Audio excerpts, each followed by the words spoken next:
Hey everybody, I'm Brian Curtis, and this is Courtside Pulse. March Madness is underway, and we are talking the East and the Midwest regions with USA Today reporter Marlen Garcia. Well, Marlen, you've been at all the press conferences talking to players and coaches all day in Raleigh. What is the mood down there in Raleigh? Because it's a great slate of 4 games on Friday. It's a great slate, and I think players are pretty tight today. They don't feel as loose as the winners will be. Later on, everybody's tight, wants to play well. Although I will say this, the University of Maryland, Baltimore County coach, Randy Monroe, he had a great line. He was asked what they're going to do against Georgetown's Roy Hibbert, and he said, I plan on putting all 5 guys on Hibbert and then having my manager come up and bite him on the kneecap. How's that? Well, maybe that'll work. Let's stick with that game. That's a Midwest regional game against mighty Georgetown Hoyas. Does you think UMBC has any chance to beat the Big East regular season champions?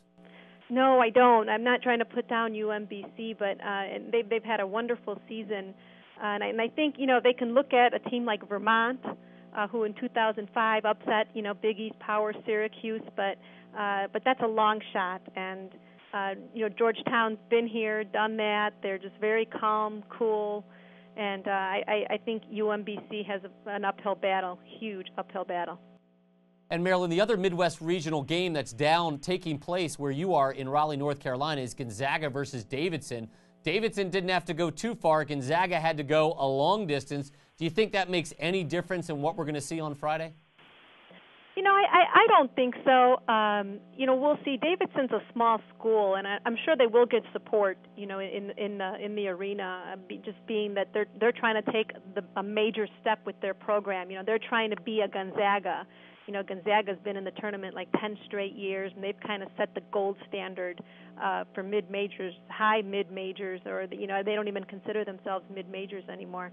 So that's going to be an excellent game. It could be one of the best games in the first round of the tournament. Also in Raleigh are a couple first-round East games. The #1 overall seed, the University of North Carolina, takes on Mount St. Mary's, who won the play-in game on Tuesday night. I think it's safe to say that Carolina is probably going to win this game and look ahead to their next round game. I'm assuming that you believe the same? Well, definitely. Mount St. Mary's did a great job. Let's do a little comparison here. They won their first ever tournament game Tuesday by beating Coppin State, and that was the play-in game. And North Carolina, on the other hand, is looking for their second title in 3 years. I think that North Carolina is something like 21-1 in NCAA tournament games played here in the state of North Carolina. So, you have to give it to North Carolina handily. Well, and the other matchup has got Indiana versus Arkansas. Indiana, since Kelvin Sampson left and Dan Dockage has taken over, has just not been the same team, going 3-3 down the stretch with some blowout losses. Who do you like in this game and why?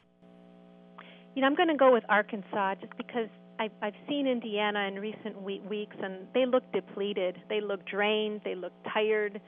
I think losing their coach was just, they're still not over it, I don't think. They're trying. They talked about this being a new season, and they're excited, and they said those things, but the body language said otherwise.